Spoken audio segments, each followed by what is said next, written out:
दोस्तों, आज हम लोग पढ़ने चल रहे हैं इक्वेशन ऑफ मोशन, फिजिक्स का एक इम्पॉर्टेंट टॉपिक। इसमें न्यूटन ने क्या किया था, गति के 3 इक्वेशन दिए थे और तीनों इक्वेशन को हम एक एक करके उनका प्रूफ देखेंगे कि क्या होता है। और ये इक्वेशन बहुत इंपॉर्टेंट होते हैं क्योंकि सारे न्यूमेरिकल्स इसी इक्वेशन पे बेस होते हैं। तो ये देखिए, गति के समीकरण, इसी को कहा जाता है इंग्लिश में इक्वेशन ऑफ मोशन। ठीक है, ये आपका हो गया मोशन चैप्टर जो है उसी का है पार्ट। अब इसमें न्यूटन्स ने क्या किया था, 3 इक्वेशन दिया था। पहला इक्वेशन जो होता है वो आपका होता है v बराबर u प्लस ए टी, ये आपका होता है पहला इक्वेशन। सेकंड इक्वेशन आपका होता है s बराबर U T plus half A T square. Third equation आपका होता है बी स्क्वायर बराबर यू स्क्वायर प्लस 2as। ये आप सभी लोग को इक्वेशन पता होगा और अगर नहीं याद होगा तो आप इक्वेशन पहले याद कर लेंगे। उसके बाद हम लोग क्या करेंगे, इसी इक्वेशन का एक एक करके प्रूफ देखेंगे कि कैसे इसका प्रूफ होता है। मीन्स b बराबर u प्लस ए टी निकल के कैसे आता है, s बराबर U T plus half A T square कैसे, बी स्क्वायर बराबर यू स्क्वायर प्लस 2as। तो सभी लोग इक्वेशन पहले ध्यान में रखेंगे, उसके बाद एक एक करके हम लोग इसको प्रूफ करेंगे। तो आइए देखते हैं। सबसे पहला काम हम लोग क्या करेंगे, यहाँ पे कुछ चीजें लेट कर लेंगे। अब देखिए हमने लेट क्या किया, हम प्रूफ यहाँ पे पहले समीकरण का कर रहे हैं तो हम लोग लिखेंगे गति का प्रथम समीकरण। ठीक है, ये चीजें हमने यहाँ पे लिख लिया।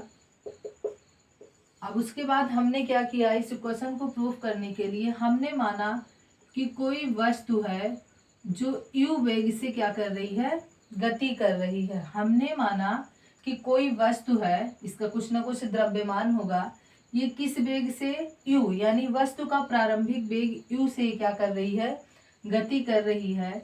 t समय बाद वस्तु का वेग u से बढ़ के कितना हो गया, v हो गया। एक चीज आप यहाँ पे नोटिस करिए कि वस्तु का वेग पहले क्या था, u था, और वस्तु का वेग अब कितना हो गया है, v हो गया है। कितने में, t समय बाद, यानी वेग में क्या हुआ है, परिवर्तन हो गया है। तो जो चीजें हम यहाँ लाइन में बोले हैं वर्ड में, उस चीज को हम क्या करेंगे, लिख लेंगे कि हमने माना कोई वस्तु u प्रारंभिक वेग से गतिमान है। ये u आपका होता है प्रारंभिक वेग और b आपका क्या होता है, अंतिम वेग।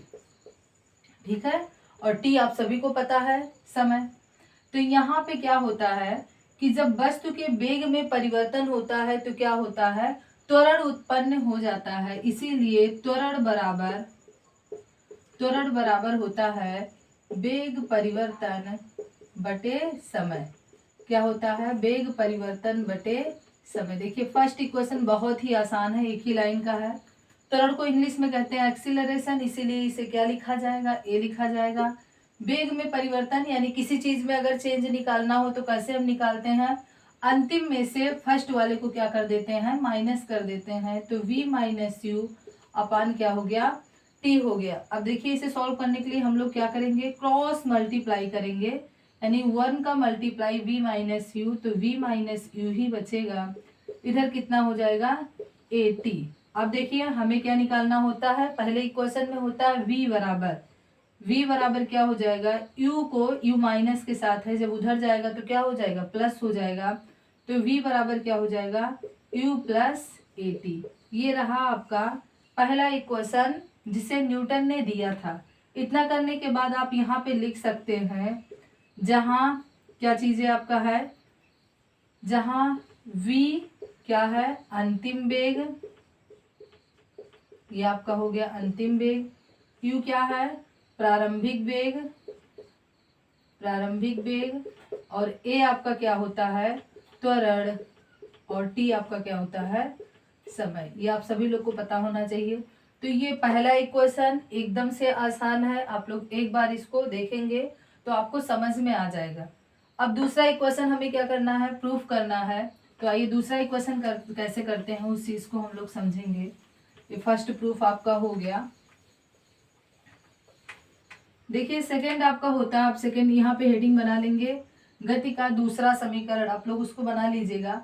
अब दूसरे समीकरण के प्रूफ करने के लिए हम यही चीजें मानते हैं कि वस्तु हमारा क्या था, u प्रारंभिक वेग से चल रहा था, t समय बाद वस्तु का वेग क्या हुआ, u से बढ़ के क्या हो गया, v हो गया, और वस्तु में उत्पन्न त्वरण कितना हो गया, a हो गया। अब त्वरण यहाँ पे क्या होता है, a उत्पन्न हो गया। अब ये चीजें हम मान लेंगे, इसको वर्ड में हम लोग क्या करेंगे, लिख भी लेंगे। उसके बाद हम लोग फॉर्मूला पढ़े होंगे, जब वेग पढ़े होंगे और औसत वेग, तो यहाँ से जानते हैं कि औसत वेग बराबर आपका होता है, क्या होता है, औसत वेग बराबर कुल वेग यानी प्रारंभिक वेग और अंतिम वेग u प्लस वी अपान 2 होता है। ठीक है, अब यहाँ औसत वेग इसको हम v लिख देते हैं, और u प्लस वी अभी हमने प्रूफ किया जस्ट अभी कि b बराबर कितना होता है, u प्लस एटी, b बराबर u प्लस एटी होता है। तो हम लोग क्या करेंगे, जहाँ पे v रखा है b के प्लेस पे कितना रख देंगे, u प्लस एटी। तो यहाँ पे हमने कितना रख दिया, u प्लस एटी अपान में 2। अब एक चीज आप यहाँ नोटिस करिए कि एक u यहाँ पे एक u यहाँ पे, दोनों मिलकर एक साथ कितना हो जाएंगे, 2u प्लस एटी अपान 2। अब क्या करेंगे, हमें जो प्रूफ करके लाना है वो कितना लाना है, आप लोग समझ जाइए। यहाँ पे s बराबर ut plus half eighty square, ये हमें पता होना चाहिए कि हमें प्रूफ करना है। ठीक है, ये चीज हम अपने माइंड में लेकर चलेंगे हमेशा। तो यानी हमें यहाँ पे हाफ जैसा कुछ बनाना होगा और ut होगा। तो देखिए 80 तो है, लेकिन अभी हमें हाफ बनाने के लिए इसे क्या करना होगा, दोनों को 2 को इस साइन से मतलब अलग अलग टर्म्स में हम लिख देंगे। तो टू यू अपान 2 प्लस कितना 80 अपान 2। अब 2 से 2 कैंसिल हो गया, यहाँ से देखेंगे v बराबर कितना आ गया, u प्लस हाफ 80। अभी ये आपका प्रूफ नहीं हुआ है।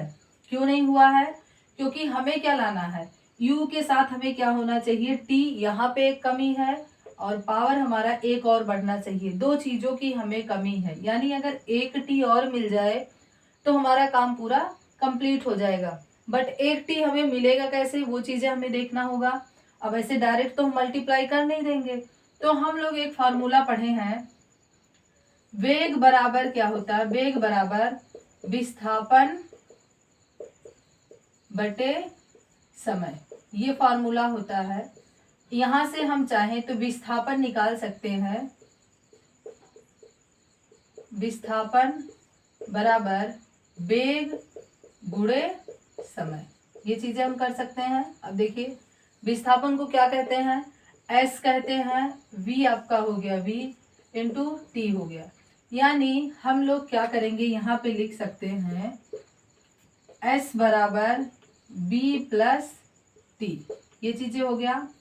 अब यहाँ पे क्या करें, समीकरण एक से, समीकरण फर्स्ट से v की वैल्यू या b का मान रखने पर, अब देखिए यहाँ से हम लोग क्या करेंगे, b का मान रख देंगे। तो v बराबर, अब यहाँ पे क्या करेंगे, s ऐसे रहेगा और v की वैल्यू की, s तो हम ऐसे नोट करेंगे, s बराबर v की वैल्यू टोटल कितनी दी है, u प्लस हाफ 80, और उसके बाद ये यहाँ पे क्या है, यहाँ पे मल्टीप्लाई होगा ना, यहाँ मल्टीप्लाई है तो ये कितना हो जाएगा t। अब t का मल्टीप्लाई दोनों टर्म्स में होगा ना, देखिए s बराबर कितना हो जाएगा, u का मल्टीप्लाई जब t में करेंगे ut प्लस से कितना हो जाएगा हाफ at स्क्वायर। तो देखिए आप दूसरा इक्वेशन कैसे हम लोग इजिली कर लिए। यहाँ पे हम लोग चलेंगे कैसे, औसत वेग से u बराबर आपका क्या, b बराबर हो जाएगा u प्लस बी अपान टी। उसके बाद v की वैल्यू यहाँ पे हम लोग रख देंगे, फिर यहाँ पे दोनों को जोड़ेंगे 2u हो गया। यहाँ पे हम क्या करेंगे, अलग अलग दोनों टर्म्स को लिख दिए, 2 से 2 कैंसिल हो गया, u बच गया, और इधर कितना हुआ 1/2 को हम बाहर कर लिए, 80 बन गया। इसको हम पहला समीकरण नाम दे दिए। अब एक फॉर्मूला होता है वेग बराबर विस्थापन बटे समय। यहाँ से हम लोग निकाले कि विस्थापन बराबर कितना हो जाएगा, वेग गुणे समय। तो यहाँ पे हम विस्थापन बराबर निकाल लिए, यानी यस बराबर v इंटी टी आपका हो गया।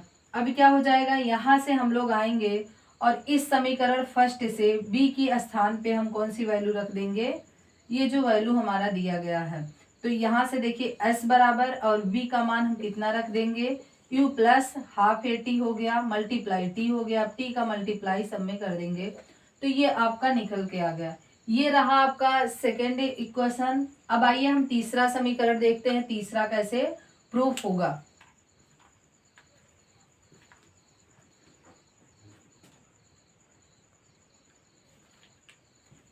देखिए तीसरा इक्वेशन आपका दिया होता है।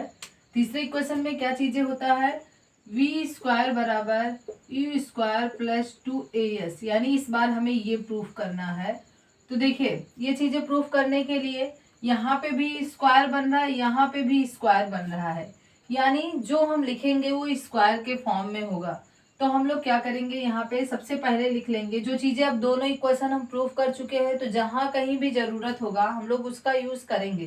तो यहाँ पे हम लोग लिखेंगे, सबसे पहला काम क्या करेंगे, गति के प्रथम समीकरण से, गति के प्रथम समीकरण से। अब देखिए गति का प्रथम समीकरण क्या होता है, v बराबर u प्लस ए टी, ये पहला इक्वेशन होता है। अब इसमें हम क्या करेंगे, हमें v स्क्वायर चाहिए, u स्क्वायर चाहिए, और स्क्वायर तभी आएगा जब दोनों साइड का हम लोग क्या करेंगे, स्क्वायर कर देंगे। तो लिखेंगे दोनों पक्षों का वर्ग करने पर, तो यहाँ पे हमने लिख दिया दोनों पक्षों का वर्ग करने पर। अब देखिए वर्ग करने पर हमें क्या मिलता है, यहाँ पे तो मिल जाएगा v स्क्वायर और यहाँ मिलेगा u प्लस ए टी का स्क्वायर। अब यहाँ पे आपको देखना है, क्या देखना है कि ये a हो गया, ये b हो गया, ऊपर स्क्वायर हो गया, मीन्स क्या बना, a प्लस बी का होल स्क्वायर बन गया है। अब ये कितना हो जाएगा, a square plus B square plus 2ab, ये आपका हो जाएगा। तो यहाँ पे देखिए हम लोग क्या करेंगे, इस फॉर्मूले से इस चीज को ओपन करेंगे, यानी बी स्क्वायर बराबर you square plus A square T square plus 2ab, यानी 80 आपका हो जाएगा। अब देखिए इसमें हमको थोड़ा सा कुछ सेटिंग करना होगा, क्योंकि हमें यहाँ पे फॉर्मूले में क्या चाहिए होता है उसको एक बार हम लोग नोट करते हैं।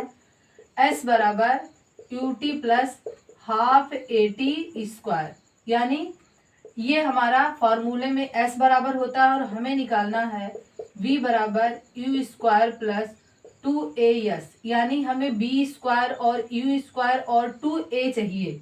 क्या चीजें चाहिए, b स्क्वायर चाहिए, u स्क्वायर चाहिए और 2a चाहिए, बट हमें और सारे के प्लेस पे कितना चाहिए, s चाहिए। तो देखिए हम लोग क्या करेंगे, b स्क्वायर ऐसे लिखेंगे, u स्क्वायर भी ऐसे लिखेंगे। अब यहाँ से 2a हमें चाहिए तो इसको हम इस वाले टर्म्स को पहले लिख लेते हैं और इसमें 2a को लिखेंगे और ut को क्या कर देते हैं, हम अलग कर देते हैं और इस वाले टर्म्स को हम बाद में लिख देते हैं और a स्क्वायर टी स्क्वायर ऐसे ही लिखेंगे।